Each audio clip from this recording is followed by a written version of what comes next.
one of the signature claims of your brilliant Feminism Against Progress was that one of the missing pieces, or a crucial missing piece, is that historians and intellectuals tended to overlook the impact of material and technological change in particular. And you write about the pill, you write about the material conditions of women in the 1450s as well as the 1950s. But it seems to me that you're turning more to give greater regard, not so much to the material conditions, but to metaphysics itself, like the big ideas. Absolutely. And I wonder, is that a tension in Harringtonism, or is it it's not. It's a compliment? Not actually. It's a whole ghost book that I completely swerved in and told the reader I'd swerved in Feminism Against Progress. So tell us about the big ideas the ghost book. Well, there's a little interlude about halfway through Feminism Against Progress, where I've explained my sort of crypto-Marxist theory of the emergence of the women's movement in terms and how it relates to the solvent project of the technological mindset, and how these forces have interacted historically. And then the third, I suppose the second part of the book, digs more into how that maps onto the second wave onwards, or from the mid 1960s onwards, which I've framed as the transhumanist era, the point at which we turned our technologies on ourselves and set about re-engineering ourselves. And as you'll remember, my argument is that feminism proper ended in the 1960s, as a project of trying to reconcile the sometimes irreducibly conflicting needs of men and women in a common societal project. That ended in the 1960s with the application of a new tech which promised to liberate us from the confines of our embodied sexed nature. Now, the metaphysical piece that I swerved in that book, because there just wasn't space, and it was, as a writer, sometimes you find a little kernel of something, and you think and you get to it, and you think, am I going to unpack this? And you think, no, I just can't, because if I do this, it'll blow up the word count. And this would have blown up to the word count to the tune of several more books. So I just couldn't go there. And the theme was human nature. I think I said something to the effect of, I'm not going to try and make the case here that humans have a nature, because I can't go. There isn't space to go into that. But I'm just going to say, it's my view that we do, and I'm going to continue on that basis. Because a key presupposition of the claim that we turned technology on ourselves was that we had a particular conception of ourselves that made it possible for us to contemplate turning technology on us. Well, indeed. And manipulating the human in ways that, presuppose that are downstream of certain metaphysical decisions about And I think whether there's a nature at all. I mean, you might think of, that key catalyst in the second wave of Simone de Beauvoir. She has that famous opening to the second sex, on n'est pas né, une femme on la devient. We're not born a woman, one's not born a woman, one becomes it. And that seems to be, that's following Sartre's idea that we can ditch essence. All that matters is existence. All that matters is matter itself. And then the technological revolutions and the manipulation can begin. Yeah, and I think the thing to remember about de Beauvoir is that she was living at a time when it just simply it wouldn't have been conceivable to her that we could use technology to escape the confines of our bodies. So in a sense, she's talking about selfhood as an abstract essence, and she either brackets, or she sort of brackets the question of embodiment.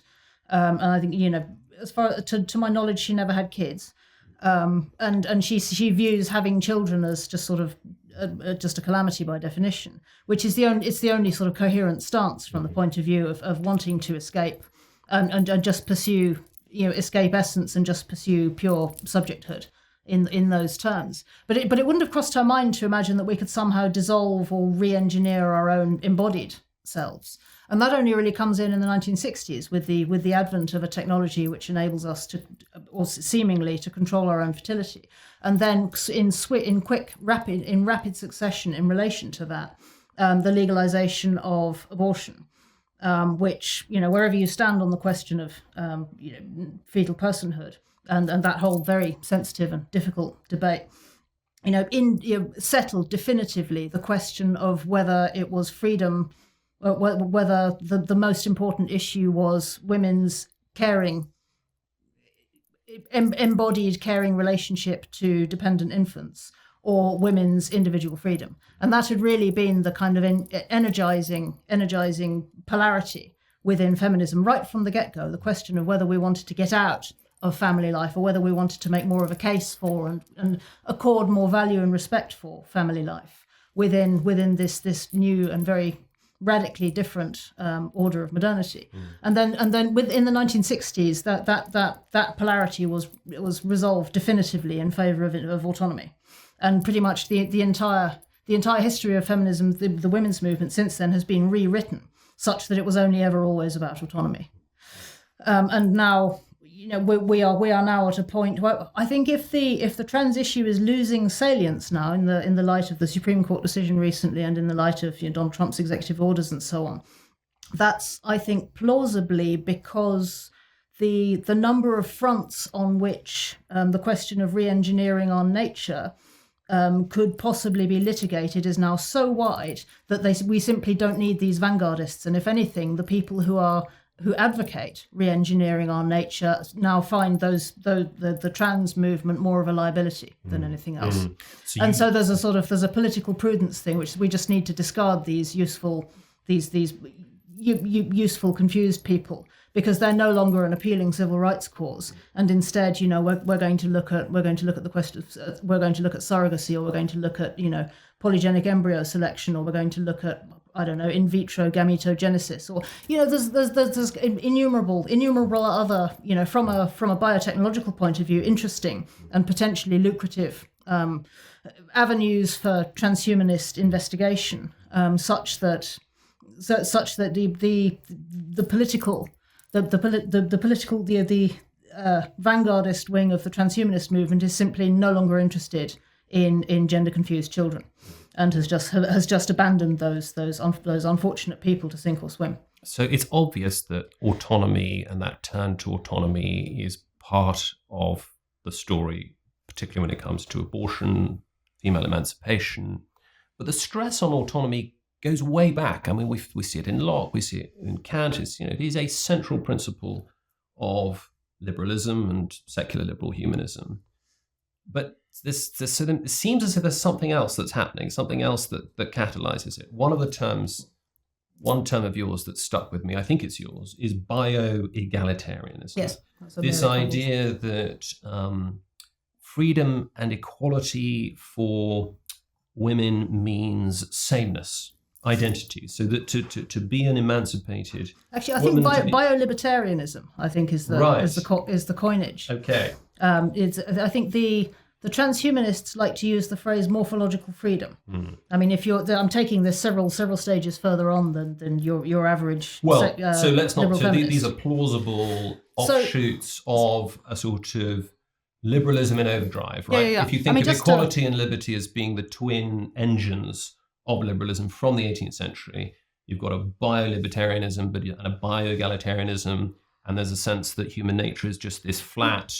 I don't know. Like, if you don't, I'm going to rewind a couple of steps and just, if I can, it might all make a little bit more sense. If I explain that my interest in transhumanism arose via my interest in the women's movement, because as I delved in, as I set out the argument in Feminism Against Progress, I just realised it was a much bigger picture. And since I wrote that book, which is focused particularly on the women's movement and sets out the historical emergence of women's liberation as such in the context of a much longer historical trajectory, and as really a side effect of one of the battlefields upon which modernity has been fought.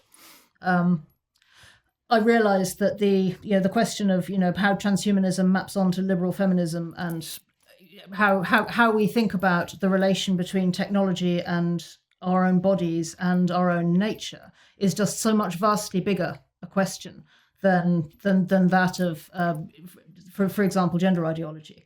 It's in theory, at least I think as the biotechnologists like to imagine, it's in theory limitless. But the more I delved into this, the further back I ended up going, until I wouldn't be the first one to arrive back at William of Ockham. In the 13th century, you're the divinity 14th man. Century. 14th, that's right. Who was the first to propose that universals were just not a thing. There was no, there was the idea of normative ideas didn't exist outside our ability to think about them. So there's prior to that, there'd been a whole. You should probably do this bit because this is your manner, not mine. Well, I mean, look, one of the terms I love of yours, I think it was from an essay for First Things a couple of years ago, normophobia. So normophobia. One way of thinking about it might be that the revolution that Ockham is part of, the revolution that he's unleashing, is against broadly a picture where there's a sort of, you can think of reality as ordered, and you can think of it as being populated by things with essences that are what they are just in virtue of being what they are. And that the Ockham revolution, as it were, introduces this idea that no, they're not. No, none of that is they're not actually what real. they are because they exemplify Platonic forms or divine ideas. They are what they are because we say they are what That's they right. are. And That's right. we're imposing nomina, that is to say names and labels. That's right. And it's up to us to, as it were, construct reality. Reality is something that we don't discover, but that we invent. That's and right. you That's effectively found your way to that That's without right. having to read any of those dusty medieval philosophy books. Well, I got there in the end. I think I said to you the other day, having finally got there, it was a bit like having done DIY for years with 2 rusty spoons and half a brick, and then realizing that you can actually buy screwdrivers and pliers and spanners and things, and suddenly it's a lot easier. You have to dust them down a bit. Yeah, but yeah. You're very good at that. Yeah, right. Well, scrape off the rust. But yeah, but I mean, all of this is a very roundabout way of answering your question. What is Harringtonism? It's and I think probably the most succinct answer I can give is that the missing piece, the missing flavour in the metaphysical bolognese is the piece that William of Ockham deleted all the way back in the 14th century, which is the idea that it's possible that there are kinds of reality that are not tangible. There are aspects to reality which are real, both real and also not sense perceptible.